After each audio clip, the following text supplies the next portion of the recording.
ಪರಲೋಕದವುಗಳ ಕಡೆಗೆ ನೋಡುವಂತೆ ನಿಮ್ಮ ಆತ್ಮವನ್ನು ವಾಕ್ಯದಲ್ಲಿ ಬಲಪಡಿಸುವ ಅನುದಿನದ ಧ್ಯಾನ.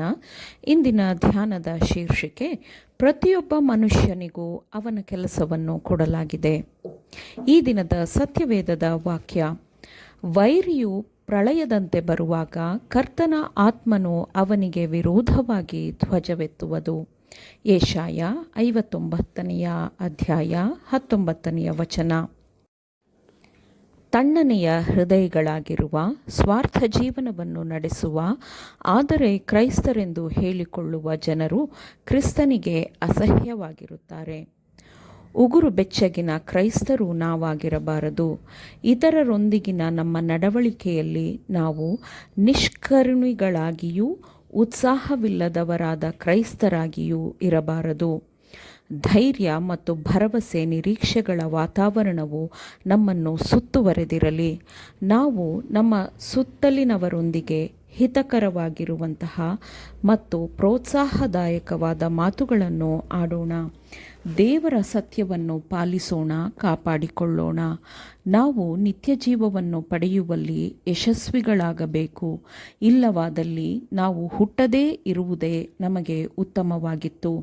ಕ್ರಿಸ್ತನ ತ್ಯಾಗದ ಮೂಲಕ ನಮಗೆ ದೊರೆತಿರುವ ಅನುಗ್ರಹಗಳನ್ನು ಹೊಂದಿಕೊಳ್ಳಲು ನಾವು ನಿರಾಕರಿಸಬಾರದು. ಕ್ರಿಸ್ತನು ದೇವರೊಂದಿಗೆ ಸಮಾನನಾಗಿದ್ದರೂ ನಮಗಾಗಿ ತನ್ನ ಜೀವವನ್ನು ನೀಡಲು ಅವನು ಈ ಲೋಕಕ್ಕೆ ಬಂದನು. ತನ್ನನ್ನು ತಮ್ಮ ರಕ್ಷಕನನ್ನಾಗಿ ಸ್ವೀಕರಿಸುವವರ ಪಾಪ ಪ್ರಾಯಶ್ಚಿತ್ತಕ್ಕಾಗಿ ಕಲ್ವಾರಿ ಶಿಲುಬೆಯಲ್ಲಿ ಆತನು ಅವಮಾನವನ್ನು ಅನುಭವಿಸಿ ಮರಣವನ್ನು ಹೊಂದಿದನು. ಆತನನ್ನು ಸ್ವೀಕರಿಸುವವರಿಗೆ ಮತ್ತು ಆತನನ್ನು ನಂಬುವವರಿಗೆ ದೇವರ ಮಕ್ಕಳಾಗುವ ಬಲವನ್ನು ನೀಡುವುದಾಗಿ ಆತನು ವಾಗ್ದಾನ ಮಾಡಿದ್ದಾನೆ. ಯೇಸು ನಿಮ್ಮನ್ನು ಪ್ರೀತಿಸುತ್ತಾನೆ. ಆತನು ತನ್ನ ರಕ್ತವನ್ನು ಸುರಿಸಿ ನಿಮ್ಮನ್ನು ಕೊಂಡುಕೊಂಡಿದ್ದಾನೆ. ನಿಮ್ಮನ್ನು ಆತನು ಪ್ರೀತಿಸದಿದ್ದರೆ ಆತನು ನಿಮಗಾಗಿ ಮರಣವನ್ನು ಹೊಂದುತ್ತಿರಲಿಲ್ಲ.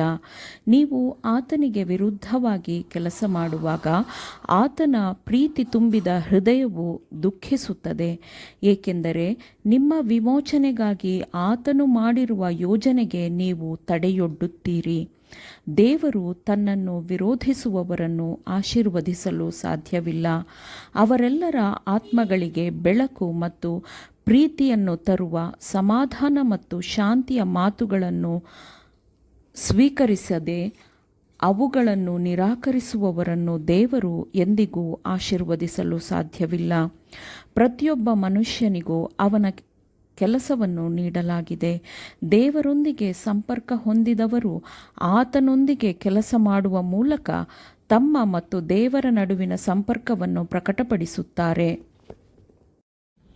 ಅವರು ಕ್ರಿಸ್ತನೊಂದಿಗಿನ ಮತ್ತು ದೇವರೊಂದಿಗಿನ ಜೊತೆ ಪಾಲುಗಾರರಾಗಿರುತ್ತಾರೆ. ನಮ್ಮ ದೈವಿಕ ಮಾದರಿಯಾಗಿರುವವನನ್ನು ಹಿಂಬಾಲಿಸುತ್ತಾ ನಾವು ನಮ್ಮಿಂದಾಗುವ ಅತ್ಯುತ್ತಮವಾದ ಕೆಲಸವನ್ನು ಈ ಲೋಕದಲ್ಲಿ ಮಾಡಲು ಪ್ರಾಮಾಣಿಕವಾಗಿ ಪ್ರಯತ್ನ ಮಾಡಿದರೆ ಮತ್ತು ಆತನು ಕೊಡುವ ಬಲದಿಂದ ಜಯಿಸಿದರೆ ಮೇಲಿನ ಅಂಗಳಗಳಿಗೆ ನಮಗೆ ವೈಭವದ ಪ್ರವೇಶ ದೊರೆಯುತ್ತದೆ. ಅಲ್ಲಿ ಕ್ರಿಸ್ತನು ನಮ್ಮನ್ನು ಜೀವಜಲವೆಂಬ ನದಿಯ ಮೂಲಕ ನಡೆಸುತ್ತಾನೆ ಮತ್ತು ಈ ಲೋಕದಲ್ಲಿ ನಮಗೆ ಅರ್ಥವಾಗದ ದೈವಿಕ ಕಾರ್ಯದ ಅನುಗ್ರಹಗಳ ಬಗ್ಗೆ ಆತನು ಕಲಿಸಿಕೊಡುತ್ತಾನೆ. ಇಲ್ಲಿ ಈಗ ನಮಗೆ ವಿರುದ್ಧವಾಗಿ ತೋರುವ ದೇವರ ಪ್ರೀತಿಯನ್ನು ಅಲ್ಲಿ ಗ್ರಹಿಸಲು ಸಾಧ್ಯವಾಗುತ್ತದೆ.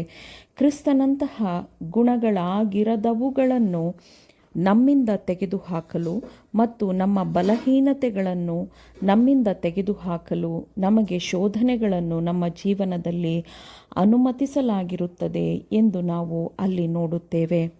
ನೀವು ಆತನಿಗೆ ಶರಣಾಗುವಂತೆ ದೇವರು ನಿಮ್ಮನ್ನು ಕರೆಯುತ್ತಿದ್ದಾನೆ. ನಿಮ್ಮ ಹೃದಯದ ಪರಿಶುದ್ಧವಾದ ನಿಷ್ಕಲ್ಮಶವಾದ ಪ್ರೀತಿಯನ್ನು ನೀವು ಆತನಿಗೆ ನೀಡುವುದಿಲ್ಲವೇ?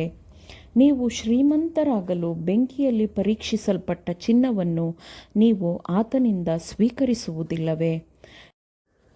ನೀವು ಮುಚ್ಚಲ್ಪಡಲು ಆತನಿಂದ ನೀವು ಬಿಳಿಯ ವಸ್ತ್ರಗಳನ್ನು ಸ್ವೀಕರಿಸುವುದಿಲ್ಲವೇ?